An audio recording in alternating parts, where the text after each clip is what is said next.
I have some brand new Star Trek fan fiction for you. 10 out of 10. Excellent stuff. Check this out. Captain's Log 5442.5. Spock, Sulu, Dr. McCoy, and Scott are 880 fathoms deep in the Sea of Bathos on the planet Olympia, in a deep-sea submersible submarine.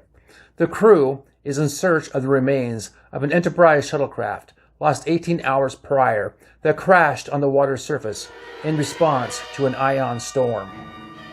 "I hear a ping," Sulu said, holding a headphone speaker to his ear. "Faint, but regular. We found the shuttlecraft. I will enter the coordinates." "Has anyone figured out how we're going to transfer the crew from the shuttlecraft to this infernal machine? That is, if anyone is still alive," McCoy asked. "I am not getting in that dirty water. Who knows what slimy, dangerous, filthy creatures live here?" Spock replied, "The submersible is equipped with underwater rescue gear. Don't worry, Doctor. No one expects you to get wet." Just then, the submersible snapped and a crack appeared on the clear forward water shield. "Holy crap," McCoy yelled. "Get us to the surface." "No, Doctor," Spock replied. "We are well within the limits of this submersible. We are not in immediate danger." "How much further down is the shuttlecraft?" McCoy asked. Sulu read his computer readout and replied, "About 500 feet. No, get me out of here," McCoy barked. "It would take longer to surface than to get to the shuttlecraft, and there are lives at stake," Spock replied. "We must go on." "We won't do anyone any good if we are dead," McCoy barked. Then a red light blinked on the dash. With a repeating warning bell, McCoy pointed at the light and said, "Now what?" Sulu replied, "Pressure on the hull has increased to an unsustainable level." "Spock, you must surface now," McCoy yelled. Spock was reluctant to agree, but stated, "Yes, Doctor, we need to climb. Helmsman, take us to the surface." "Aye," Sulu replied, and pulled back on the controls. Scott asked, "What about the crew on the shuttlecraft? They won't make it much longer." "Get out and swim," McCoy snapped back. "You could be a bit more compassionate, Dr. McCoy," Scott replied. "You're a doctor, for gosh sake." "Yes, I'm a doctor, not a fish," McCoy barked.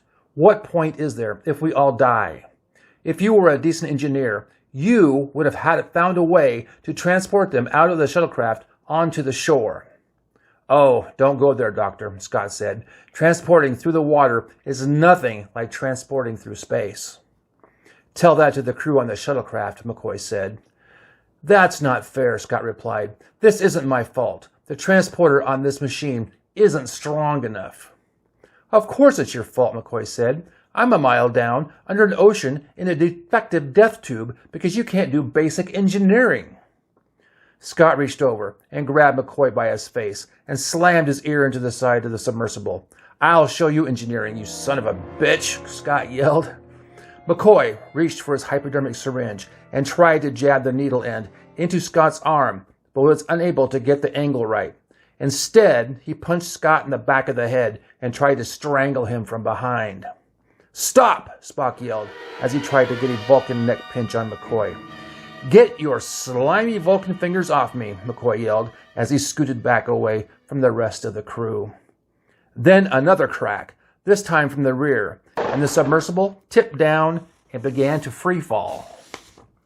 "I can't control it," Sulu yelled, pulling back on his controls. "We have no thrusters."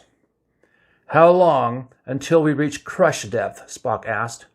"Minutes," Sulu replied. McCoy, at his wits' end, yelled, "Spock, do something before we all die." "We may be able to equalize our buoyancy if we can discharge some weight," Spock said. "Don't just talk about it. Do something," McCoy yelled. Spock replied, "Mr. Scott, this vessel does have some basic transport capabilities, right?" "Yes, but not much. Maybe enough to transport a man a few hundred yards at best," Scott replied. "Based on weight and mass, I calculate if we transport Dr. McCoy out of the submersible, we should be able to surface," Spock replied. "Out of the submersible?" McCoy asked. The shore is miles away. Exactly, Doctor. We will have to transport you into the sea, Spock replied.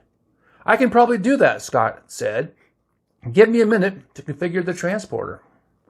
You are not transporting me anywhere, McCoy yelled. Not without an air tank. At this depth, an air tank would do you no good, Spock replied.